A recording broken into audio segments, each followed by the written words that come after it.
సంధ్యారెడ్డి గారు మళ్ళీ మీ దగ్గరకు వస్తాను. సంధ్యారెడ్డి గారు మళ్ళీ మీ దగ్గరకు వస్తాను. రావుల శ్రీనివాసరెడ్డి గారు అమాయకుల పైన లేదా వ్యాపారవేత్తల పైన లేకపోతే తమ మాట విన నాయకుల పైన లేకపోతే వేరే అపం నెపం తెలియనటువంటి వ్యక్తుల పైన ఈడీ సిబిఐ దాడులు జరుగుతున్నాయి. సో దీన్ని మీరు సమర్థిస్తారా లేకపోతే వ్యతిరేకిస్తారా? ఒకటి అయినోళ్లకు కంచంలో పెట్టి కాలంలో వేరే దాంట్లో పెట్టినట్టు భారతీయ జనతా పార్టీ కేంద్రంలో అధికారంలో వచ్చిన తర్వాత రాజకీయ నాయకులను ఏదో రకంగా అనేక రాష్ట్రాలను ప్రభుత్వాలను కూలగొట్టి అయితే ఈడీ లేదా సిబిఐ ఏదో రకంగా ఆ ప్రభుత్వాలను కూలగొట్టిన ఘనత శ్రీనివాసరెడ్డి గారు కెమెరా సెట్ చేసుకోండి కరెక్ట్ గా. శ్రీనివాసరెడ్డి గారు కెమెరా సెట్ చేసుకోండి కరెక్ట్ గా. ఓకే ఓకే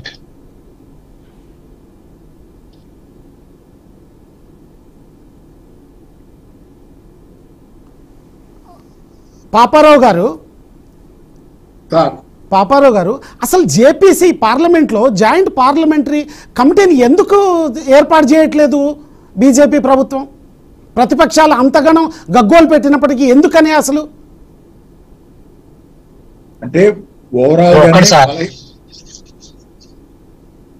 పాపారావు సార్ గారి ప్రధానంగా చెప్పారు, ఎందుకంటే వారు బ్రహ్మాండంగా చెప్పండి చూసాం మనం.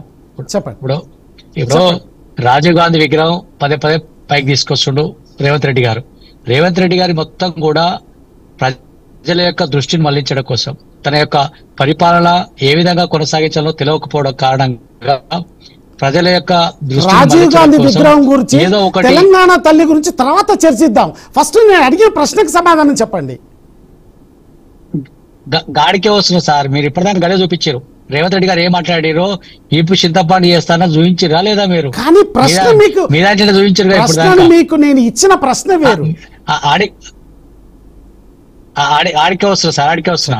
అయితే ఇప్పుడు భారతీయ జనతా పార్టీ కేంద్రంలో ఉన్నటువంటి ప్రభుత్వం ఏం చేస్తుందంటే అనేక రాష్ట్రాలలో ఈరోజు మనం చూసినాం, మహారాష్ట్ర చూసినాం ఏమైందో.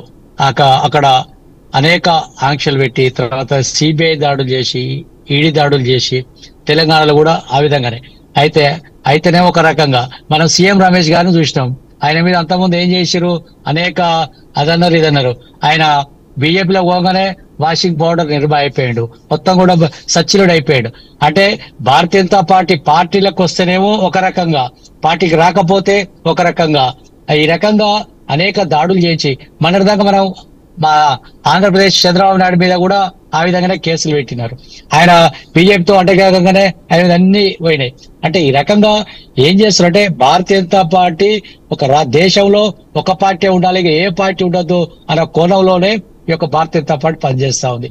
అదేవిధంగా ఇక్కడ మనం చూస్తున్నాం, ఆదాని మనమేమో గతంలో 10 సంవత్సరాల దాకా తెలంగాణ బీజేపీ పైన మీరు గాని మీ నాయకులు కేసీఆర్ గాని కేటీఆర్ గాని హరీష్ రావు గాని ఎందుకు మరి వ్యతిరేకించట్లేదు, ఎందుకు మాట్లాడటం లేదు? ఇప్పుడు ఒకటి కేసీఆర్ గారు ఉన్న రోజులు ఎవరన్నా ఇక్కడికి పెట్టుబడులు మన ఆదాని వచ్చినా ఏమని చేస్తాని రానిచ్చినామా?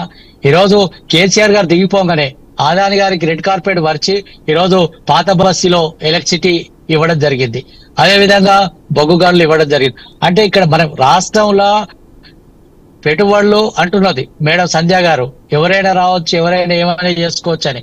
అంటే నేమంటే మన తెలంగాణ సంపద అంతా దోషి పెడదామా?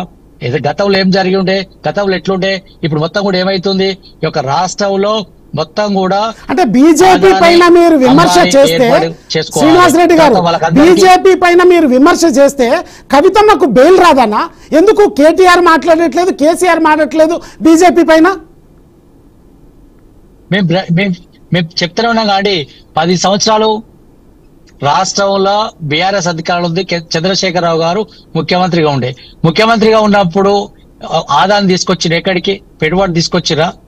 ఎలా ఆదాయం వస్తే చిన్నోళ్ళంతా కూడా ఇబ్బందుల పాలవుతారు, తర్వాత చిన్న పరిశ్రమలు కూడా అనేక అవస్థలు పడతారని చెప్పేసి రానియకుడు వేసినాం. ఈరోజు రేవంత్ రెడ్డి రాగానే ఈడ మోడీ గారు బడేబాయ్ అయిపోయి ఈయన చోటాబాయ్ అయిపోయి తర్వాత ఆదాని పెద్ద దిక్కు అవుతాడు, మాకు డబ్బులు వస్తాయి, తర్వాత మా జేబులు నింపుకోవచ్చు అని చెప్పేసి ఈ రోజు తీసుకొచ్చారు. ఆఖరికి మనం చూస్తున్నాం జియో ఎట్లా స్టార్ట్ అయింది. ఈ రోజు జియో స్టార్ట్ అయ్యి కేబుల్ మీద పనిచేసేటువంటి వాళ్ళు, కేబుల్ నమ్ముకొని ఉన్నటువంటి వాళ్ళు అనేక మంది ఈ రోజు రోడ్ల పాల్పడేటువంటి పరిస్థితి వచ్చింది. డైరెక్ట్ గా ఎలక్ట్రిసిటీ వాళ్ళనే శ్రీనివాసరెడ్డి గారు మళ్ళీ మీ దగ్గరకు వస్తాను. శ్రీనివాసరెడ్డి గారు మళ్ళీ మీ దగ్గరకు వస్తాను. శ్రీనివాసరెడ్డి గారు మళ్ళీ మీ దగ్గరకు వస్తాను. సంధ్యారెడ్డి గారు, జియో వచ్చిన తర్వాత సంధ్యారెడ్డి గారు, బీజేపీ పైన బీఆర్ఎస్ నాయకులైనటువంటి కేసీఆర్ గారు, కేటీఆర్ గారు ఎదురుదాడి ఎందుకు చేయట్లేదు? చేస్తున్నాం కదండి, ఎందుకు చేస్తలేము? ఎవరన్నారు? మేము మొదట లేవనెత్తిందే మేమే కదా.